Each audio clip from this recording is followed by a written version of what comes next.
Salut, salut! Alors aujourd'hui, dans la série de la cuisine sauvage, je vais vous montrer comment faire des beignets d'acacia. Alors les beignets d'acacia, c'est on utilise les fleurs d'acacia qui sont super goûteuses. D'ailleurs, on en fait bien du miel. Les abeilles aiment beaucoup. Et donc, on va utiliser ces fleurs d'acacia pour faire des beignets. Je vais vous montrer comment on fait. Alors, d'abord, c'est quoi les acacias? Les acacias, ce sont ces arbres, là j'en ai quelques-uns, qui produisent au mois d'avril ces jolies petites fleurs blanches. Je vais essayer de me rapprocher, voilà, de zoomer. Et eh bien, on va ramasser ces petites fleurs blanches. Je vais essayer de ne pas tomber. Voilà, ça donne ça. Hein. Et donc, on va ramasser les fleurs blanches. On va les prendre. Moi mon utilisation, c'est que je les prends directement d'ici. Voilà, je les prends directement à la base de la hampe florale. Donc, je vais ramasser. Je suis un peu sur la pointe des pieds, donc c'est chaotique. Je ramasse, voilà, ces petits bouquets-là. Et après, je vais vous montrer comment on fait, comment on transforme, voilà, comment on utilise ces fleurs pour faire des beignets. Alors, j'ai mis les fleurs dans un petit saladier pour éviter voilà, pour permettre aux insectes qui sont encore dedans de sortir. Donc, je le laisse un petit moment à l'extérieur, hein, tranquillous. Ensuite, il vous faudra, en plus des fleurs, il vous faudra de la farine. Voilà, là j'ai une type 65, mais souvent je fais avec de la farine complète. Il vous faudra éventuellement un édulcorant, du sucre, ou bah là j'ai du xylitol, parce que ces temps-ci je fais sans sucre. Mais vous pouvez prendre du sucre, du sirop d'agave, n'importe quel édulcorant. Il faudra des œufs. Donc ça c'est des œufs de chez moi, mais bon voilà, des œufs bio, sinon iront très bien. Et ensuite un liquide, donc soit un hydrolat, soit du lait végétal, du lait animal, ou moi je fais toutes mes crêpes à l'eau maintenant. Donc c'est de l'eau. Et en fait, comme les fleurs d'acacia ont vraiment un goût très fort, vous verrez, ça fonctionne bien. Alors, j'avais oublié de prendre ça. Alors, il faudra ensuite, pour faire la pâte à beignet, il vous faudra une balance. Voilà, normal, une balance quoi. Un saladier, si possible en verre, et un fouet pour mélanger le tout. Ok, alors, pour 3 œufs, je vais compter 300 g de farine. Donc, je vais commencer par mettre les 300 g de farine. Au départ, c'est le principe, c'est la même chose que la pâte à crêpes. Voilà, hop. 300 g, parfait. Je fais un trou et là j'ai plus besoin de ma balance parce qu'en fait voilà, c'est plus nécessaire. Je fais un trou, je casse mes œufs.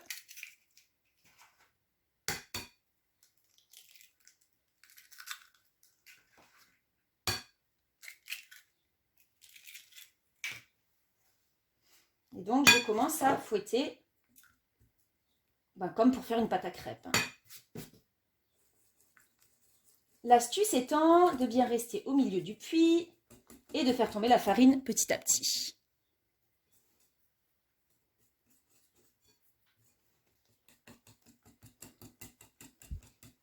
Voilà. Quand ça commence à devenir un peu trop épais, on met un petit peu d'eau ou un petit peu de lait ou un petit peu de ce que vous avez. En général, pour faire des crêpes, j'aime bien mettre de l'hydrolat de fleur d'oranger. Mais là, comme l'acacia a déjà un fort goût, une forte odeur, il n'y a pas besoin, c'est l'acacia qui va parfumer.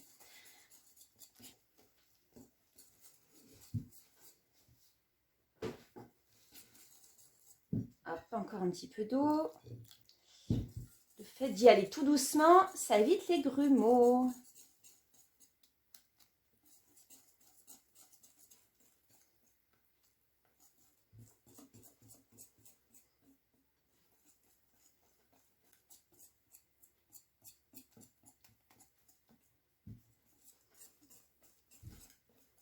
Voilà, a priori, j'ai pas trop de grumeaux, c'est parfait.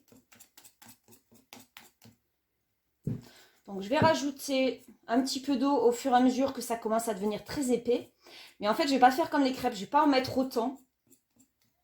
Les crêpes, moi souvent, je compte 200 ml par œuf. Donc là, j'aurais mis 600 ml. Et là, je vais mettre un peu moins, je vais mettre par exemple 400. Voilà, je vais voir. Mais souvent, je le fais un peu au jugé, vous allez voir ce que ça donne. Je n'ai pas vraiment de recette à donner.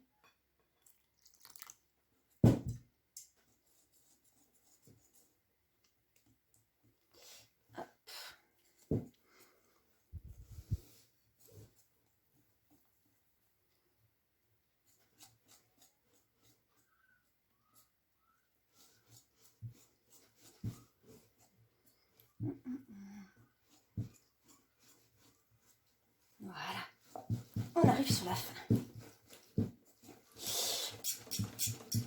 Ok, alors là, c'est encore un peu épais, donc je vais pouvoir remettre un peu d'eau. Voilà, il faut que ce soit un peu plus épais qu'une pâte à crêpes, mais pas non plus trop épais.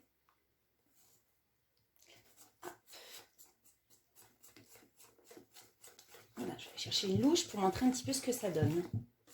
Voilà, ça me plaît bien.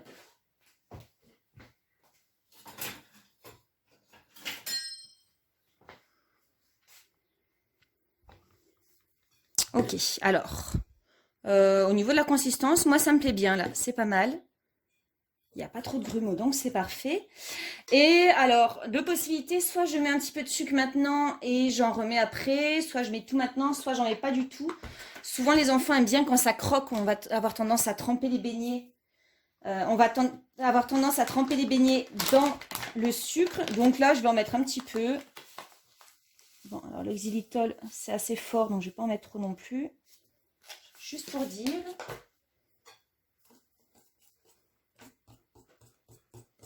Voilà.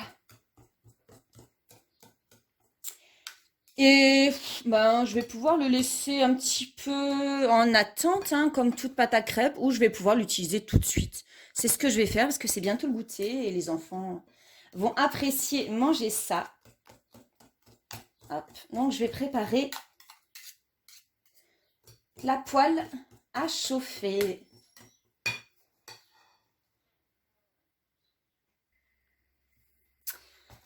Ok, donc je prépare une poêle à frire, donc idéalement en inox, ça fonctionne très bien. Voilà, contrairement à ce qu'on peut penser, l'inox n'attache pas si on prend le temps de bien le faire chauffer. Alors,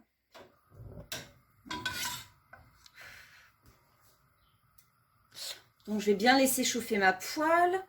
Et après, eh bien, je peux mettre différents corps gras.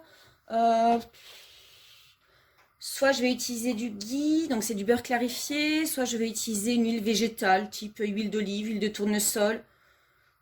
Peut-être huile de tournesol désodorisée, ça serait le mieux, mais j'en ai pas, donc ça va être huile d'olive, je pense. Ça ira bien. Voilà.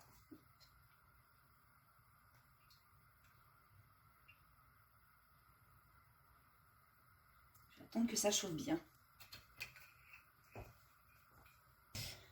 Ok, la poêle commence à être bien chaude, je vais pouvoir m'y intéresser de plus près, super.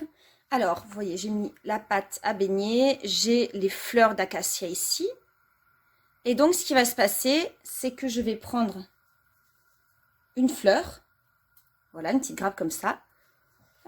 Je la trempe dans la pâte à baigner. Je vais mettre à feu doux, ça sera un peu moins. Je la trempe dans la pâte à baigner comme ça. Et ensuite, hop, je la pose tout simplement dans la poêle. Voilà, c'est assez simple.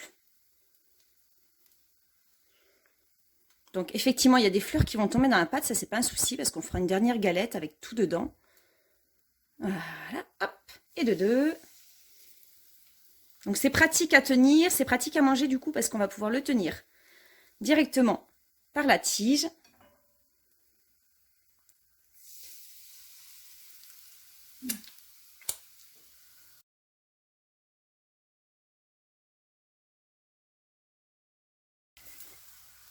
Donc s'il n'y a pas assez d'huile, eh ben on en remet.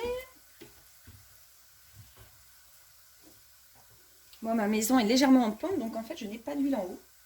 Mais c'est pas grave, ça fonctionne quand même. On se débrouille. Allez, je finis de remplir cette poêle. Hop.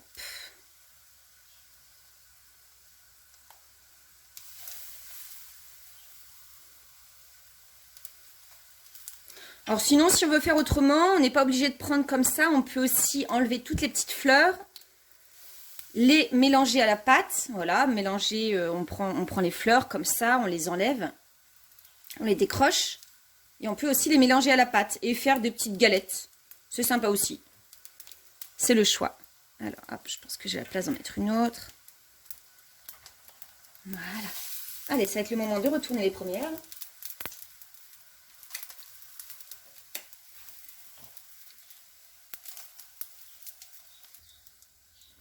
Hop. On retourne les beignets. Ils sont bien dorés, vous voyez. Alors, on peut le faire en friture aussi. Après, ben, voilà, c'est un peu plus gras. Comme tous les beignets, on peut aussi les faire en friture. Hein. On peut aussi jeter ça dans l'huile chaude. C'est faisable. Je ne suis pas de friteuse à la maison, donc je ne le fais pas, mais c'est une option.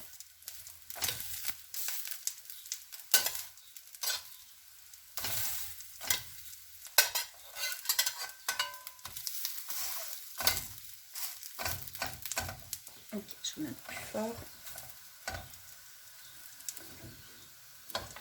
Bon, par contre, ça boit pas mal d'huile, hein. Ça, c'est sûr.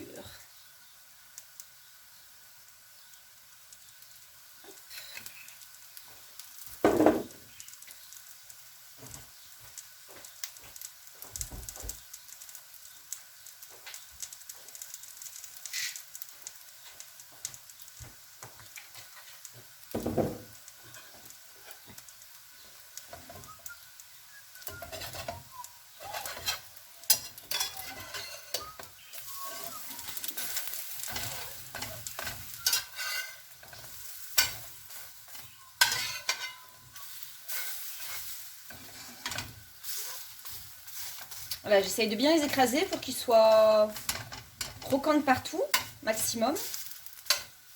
Après, ça sera jamais aussi croquant qu'une friture, mais c'est pas mal quand même.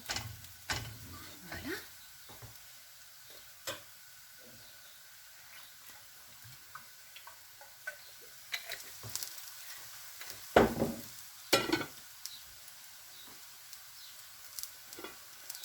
Et quand c'est bien cuit, je ne vais pas laisser brûler, j'attrape un plat. Bon, moi j'utilise un plat à tarte en verre, c'est pas mal. Un plat qui résiste à la chaleur et hop, on les sort.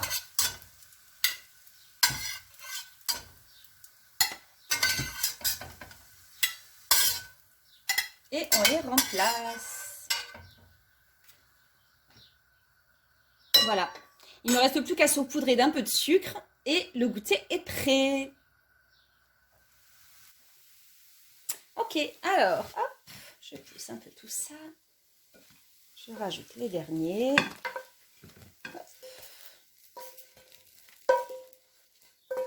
Qui se sont échappés. Allez.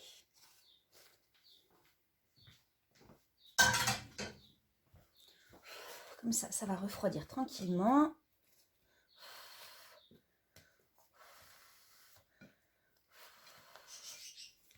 On va pouvoir maintenant rajouter l'édulcorant. Donc quand je parle d'édulcorant, ne pensez pas que je parle d'édulcorant synthétique, hein, c'est pas trop mon style. Donc voilà, quelque chose qui sucre, sirop d'agave, miel, sirop d'érable, sucre de canne, voilà, qu'est-ce qu'il y a d'autre, sucre de coco, il y a plein de choix. Et voilà, c'est prêt à être servi. Alors? Très bon. C'est bon?